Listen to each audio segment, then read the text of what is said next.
Chers chrétiens et chrétiennes, bonjour. Nous allons traiter aujourd'hui d'un sujet sur l'idolâtrie. Car dans notre société actuelle, c'est un grand problème spirituel et un sujet très délicat. Alors, l'idolâtrie va de pair avec l'écuménisme. L'écuménisme, c'est quand on mélange tout ce qui est de Dieu avec ce qui n'est pas de Dieu. Donc voilà.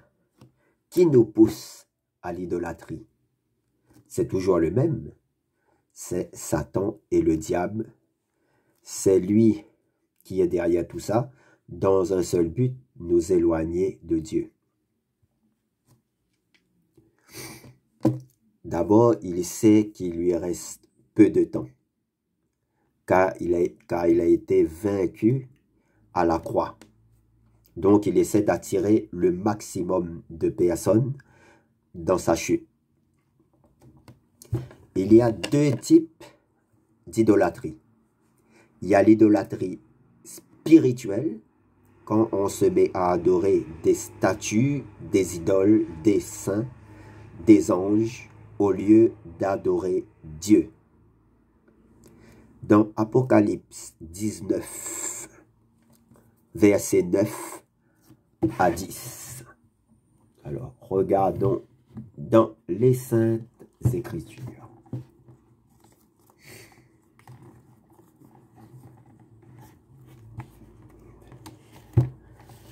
Donc, l'ange me dit alors, écrit heureux ceux qui sont invités au festin des noces de l'agneau. Puis il ajouta, ces paroles sont les véritables paroles de Dieu. Je tombais à ses pieds pour l'adorer. Mais il me dit, garde-toi bien de le faire. Je suis ton compagnon de service et celui de tes frères et sœurs qui gardent le témoignage de Jésus. Adore Dieu. Adore Dieu. Adore Dieu. Car le témoignage de Jésus est l'esprit de la prophétie. L'autre type d'idolâtrie, c'est l'idolâtrie matérielle. C'est quand on se met à aimer les choses du monde plus que le Seigneur. Par exemple, des gens aiment leur voiture plus que le Seigneur, leur voyage, leur maison, leur vie. Alors, comment on adore Dieu? Dans Jean 4, versets 23 à 24, on nous apprend qu'on adore Dieu en esprit et en vérité. Très important. En esprit et en vérité. En esprit et en vérité. Déjà, ça bannit tout ce qui est idolâtrie matérielle. En esprit, en vérité, ça veut dire adorer Dieu dans nos cœurs. Donc, Jean 4, versets de 23 à 24.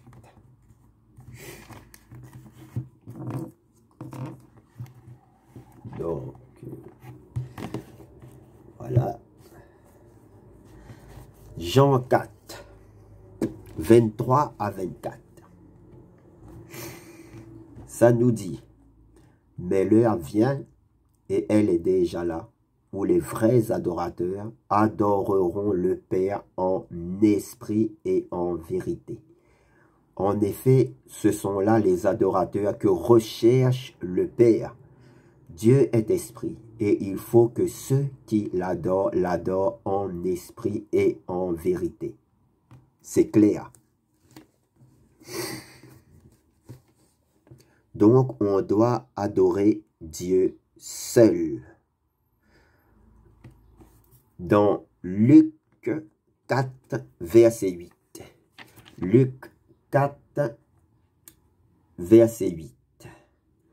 Jésus lui répondit, « Retire-toi, Satan. En effet, il est écrit, c'est le Seigneur ton Dieu que tu adoreras, et c'est lui seul que tu serviras. » Lui seul. Lui seul. Donc, l'idolâtrie spirituelle des saints, archanges, des morts est bannie. On adore le Seigneur seul. À propos de l'Église catholique romaine, sujet épineux, qui enseigne qu'on peut prier les saints, les anges, les morts, à prier à travers des statues, en disant que ce n'est pas les statues qu'ils adorent, mais Dieu à travers les statues. Que dit la parole de Dieu? Que dit la parole de Dieu? Que dit la parole de Dieu? Car ce sont des dires de l'homme, pas de Dieu.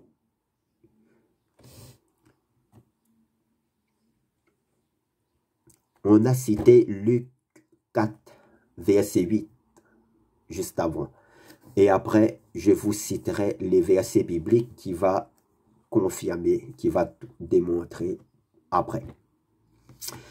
Le chrétien va toujours vérifier dans la parole de Dieu ce qui est dit.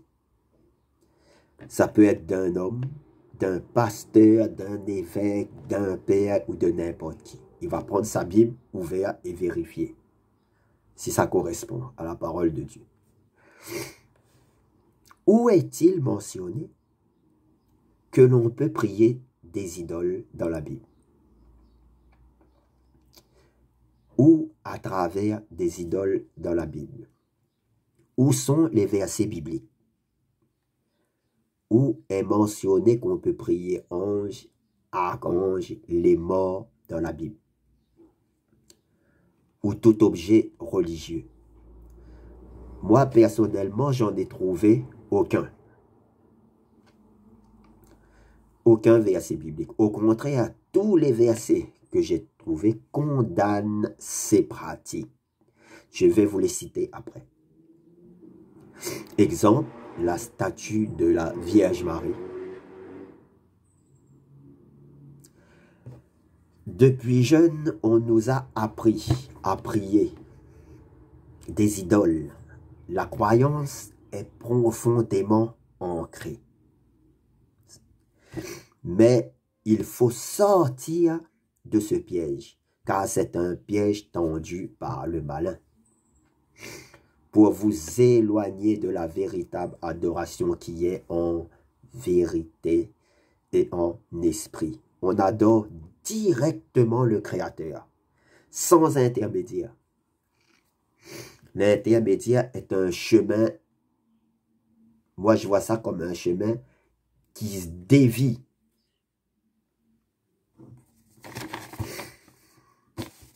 Alors, adorer Dieu en vérité, qu'est-ce que ça veut dire? C'est celle qui vient du cœur. C'est l'amour de la vérité, qui est Jésus-Christ. Jean 14, verset 6. Jésus lui dit, « Je suis le chemin, la vérité et la vie. Nul ne vient au Père que par moi. » Ce n'est surtout pas le formalisme religieux comme Jésus le dénonça chez les scribes et les pharisiens en son temps. En fait, où le cœur n'y était pas, où l'amour n'y était pas.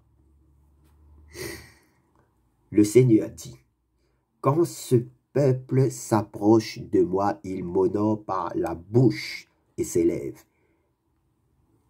Mais son cœur est éloigné de moi, et la crainte qu'il a de moi n'est qu'un précepte de tradition humaine. » Ésaïe 29, verset 13. Adorer Dieu en esprit. Ça veut dire que le lieu d'adoration n'est pas dans la matière. Les idoles, les statues, etc. Mais en esprit. C'est-à-dire dans les lieux célestes. Exode 20, verset 4. Tu ne feras point d'image taillée, ni de représentation quelconque des choses qui sont en haut, dans les cieux, qui sont en bas sur la terre, et qui sont dans les eaux plus bas que la terre. C'est clair comme le cristal, cette parole. Dieu ne nous a pas rendu notre dimension spirituelle, dont le principe est la foi en Jésus-Christ, la foi en Jésus-Christ, pour que nous ramenons les choses spirituelles au niveau terrestre. Ça s'oppose à la rédemption qui nous dit de rechercher les choses d'en haut. La rédemption élève l'homme dans les lieux célestes en étant né de nouveau. On se dépouille des choses de ce monde matériel. L'idolâtrie rabaisse les valeurs spirituelles des lieux célestes dans la matière, dans le monde. Ce qui est à l'inverse du plan de Dieu pour nous. C'est l'inverse du plan de Dieu pour nous. C'est l'inverse du plan de Dieu pour nous. Dieu nous dit de rechercher les choses d'en haut, du ciel. Dans Colossiens 3, versets 1 à 2. Colossiens 3, versets 1 à 2.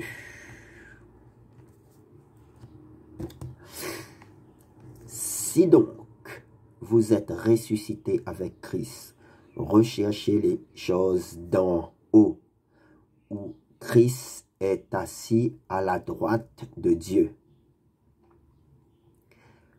Attachez-vous aux réalités d'en haut, et non à celles qui sont sur la terre. En effet, vous avez connu la mort, et votre vie est cachée avec Christ en Dieu. C'est quand on est né de nouveau, on a connu, on meurt en Jésus-Christ, on renaît en Jésus-Christ. La résurrection. Quand Christ, notre vie, apparaîtra, alors vous paraîtrez avec lui dans la gloire. Recherchez les choses d'en haut. Plusieurs autres versets bibliques en parlent. Matthieu 6, verset 33. Philippiens 4, verset 8. Philippiens 3, verset 20. Hébreux 12, verset 2. Hébreux 11, verset 26. 1 Pierre 1, 3 à 4. Éphésiens 1, verset 3. Que je vous invite personnellement à lire. Recherchez les choses du ciel. Deuxième commandement de Dieu. Dans Exode. Exode 20, verset 4 à 6. Exode 20, verset 4 à 6. Tu ne feras pas de sculpture sacrée, ni de représentation de ce qui est en haut dans le ciel, en bas sur la terre, et dans l'eau plus bas que la terre. Tu ne te prosterneras pas devant elles, et tu ne les serviras pas, car moi, l'Éternel, ton Dieu, je suis un Dieu jaloux. Je punis la faute des pères sur les enfants jusqu'à la 3e et la 4e génération de ceux qui me détestent, donc ceux qui ne font pas la volonté de Dieu. Et j'agis avec bonté jusqu'à 1000 générations envers ceux qui m'aiment et qui respectent mes commandements. Respecte mes commandements. Respecte mes commandements. Rien de ce que l'homme peut concevoir, créer, ne saurait être comparé au Tout-Puissant. L'homme ne pourra jamais fabriquer Dieu, ni créer comme Dieu. C'est pour ça que Dieu interdit formellement toute représentation terrestre physique comme objet d'adoration. On prie Dieu en esprit et en vérité directement, sans intermédiaire. Spiritualiser ce qui est terrestre n'est pas bon. Par exemple, on va créer une statue et lui attribuer des vertus divines. C'est pas bon. Condamné. Matérialiser ce qui est spirituel du ciel n'est pas bon. Par exemple, des statues d'anges, d'archanges, de morts est condamné. Le Seigneur Dieu doit être le seul adoré en esprit et en vérité.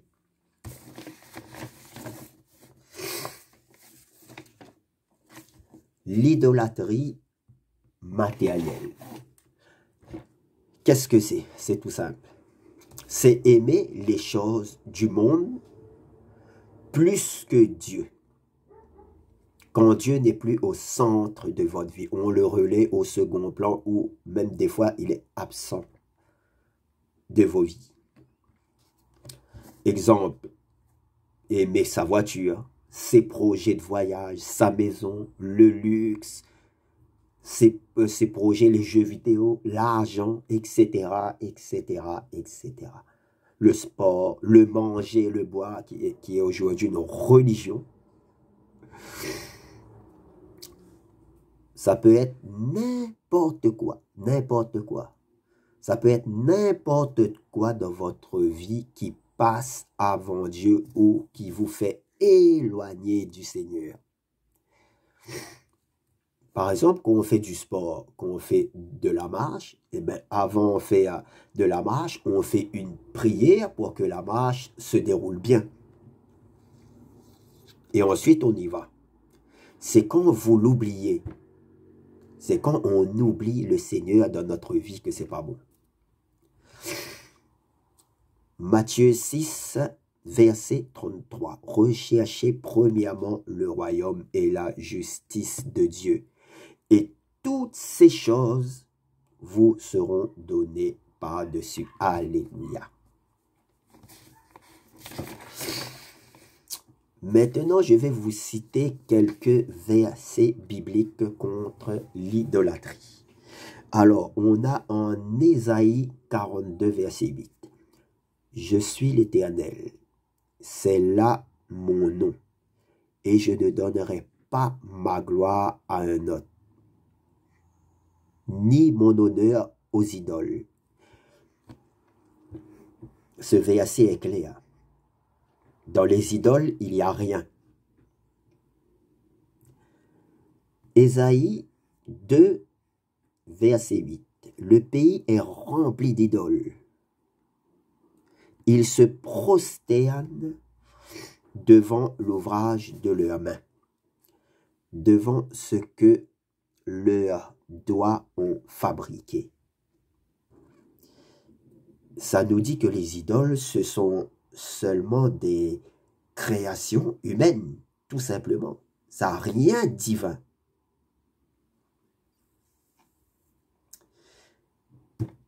Ésaïe 44, versets 9, 10 et 11. Ceux qui fabriquent des idoles ne sont tous que vanité, et leurs belles œuvres ne servent à rien. Elles le témoignent elles-mêmes, elles n'ont ni la vue ni l'intelligence, afin qu'ils soient dans la confusion. Qui est-ce qui fabrique un dieu ou font une idole pour n'en tirer aucune utilité? Voici ceux qui y travaillent seront confondus, et les ouvriers ne sont que des hommes.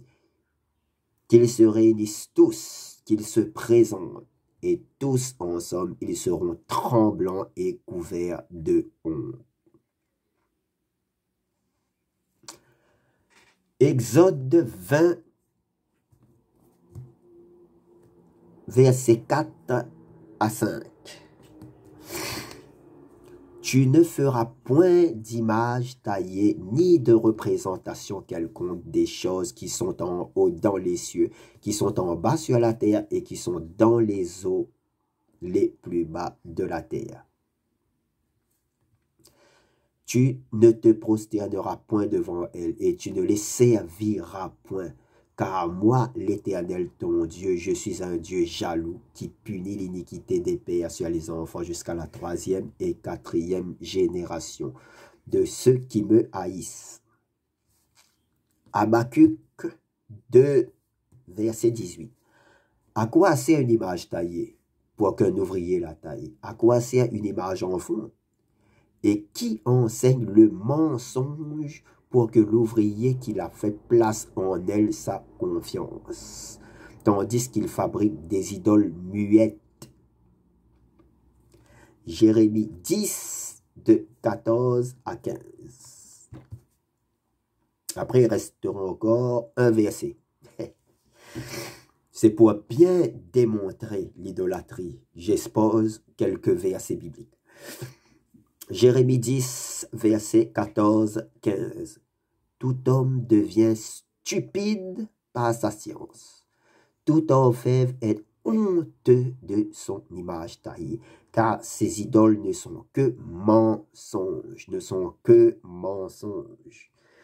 Il n'y a point en elles de souffle. Il n'y a pas la vie dans des idoles, ce ne sont que des tas de matière. Elles sont une chose de néant, une œuvre de tromperie. Elles périront quand viendra le châtiment. Apocalypse 9, verset 20. Les autres hommes qui ne furent pas tués par ces fléaux ne se repentirent pas des œuvres de leurs mains, des idoles, de manière à ne point adorer les démons. Et des idoles d'or, d'argent, d'airain, de pierre, de bois, qui ne peuvent ni voir, ni entendre, ni marcher. Ni voir, ni entendre, ni marcher. Ni voir, ni entendre, ni marcher.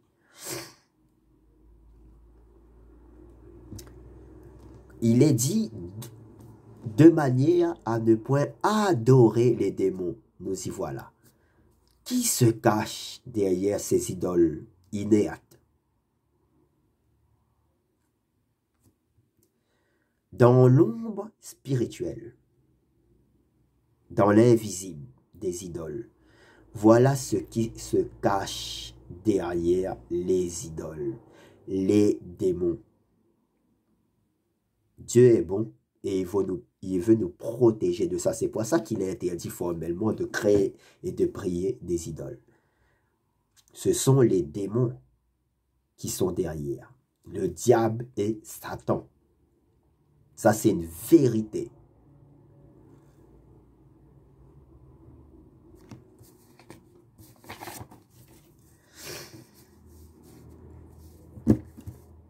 Donc, pour finir, je vous dirais, frères et sœurs chrétiennes, sortez de ce piège de l'idolâtrie spirituelle et matérielle. Sortez, priez le Seigneur de vous donner la force d'y échapper. En vérité, l'idolâtrie est un chemin qui mène à la mort, à l'ombre et au feu, qui mène au jugement du grand trône blanc, où ceux qui sont jugés seront, selon leurs actes, seront jetés dans le feu. Apocalypse 20, verset 11. Très sérieux. Le jugement dernier.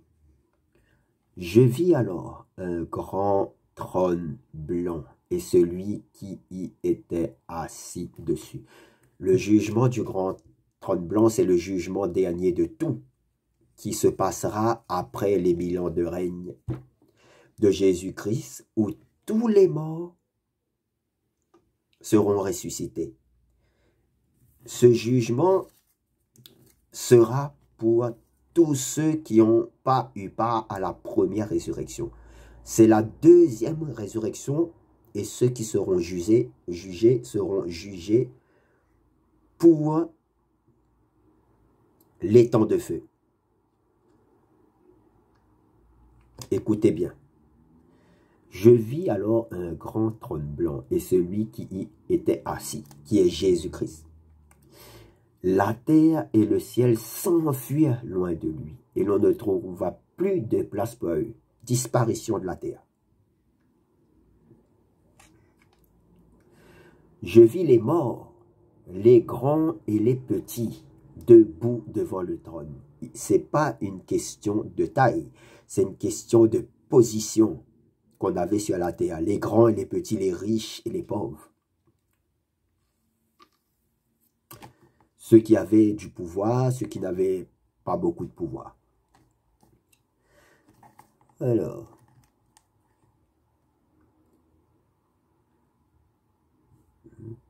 des livres furent ouverts. Un autre livre fut aussi ouvert, le livre de vie. Quiconque n'a pas son nom inscrit dans le livre de vie est condamné à la mort. Les morts furent jugés conformément à leurs œuvres, d'après ce qui était écrit dans ces livres. La mer rendit les morts qu'elle contenait. La mort et le séjour des morts. Le séjour des morts, c'est là où va toute personne qui ne sont pas en Jésus-Christ quand ils meurent. Ils vont dans le séjour des morts.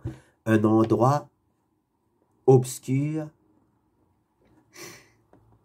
et un endroit où il y a un feu qui ne s'éteint pas. Jusqu'à l'attente de leur jugement, le grand jugement, après les 1000 ans de règne sur la terre de Jésus-Christ.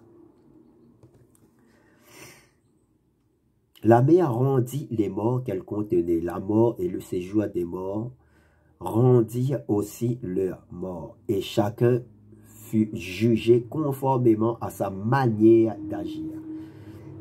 Ça, c'est le livre des actes. Il y a le livre de vie, le livre des actes, et il y a encore un autre livre. Puis, la mort et le séjour des morts furent jetés dans les temps de feu. Ça veut dire que la mort, à partir de là, n'existera plus. Parce qu'on va passer dans la vie éternelle.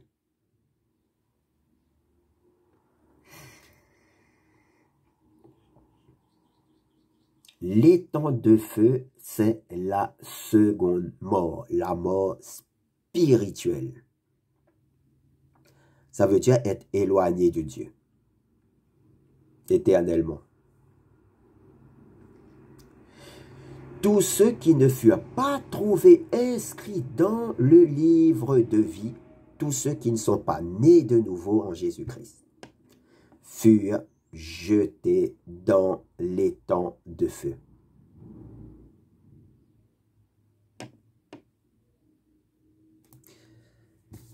Seigneur, donne la force à ton peuple d'échapper au piège de l'idolâtrie tendu par le diable. Au nom puissant de Jésus-Christ, Yeshua, Amen. Que Dieu vous bénisse tous. Alléluia.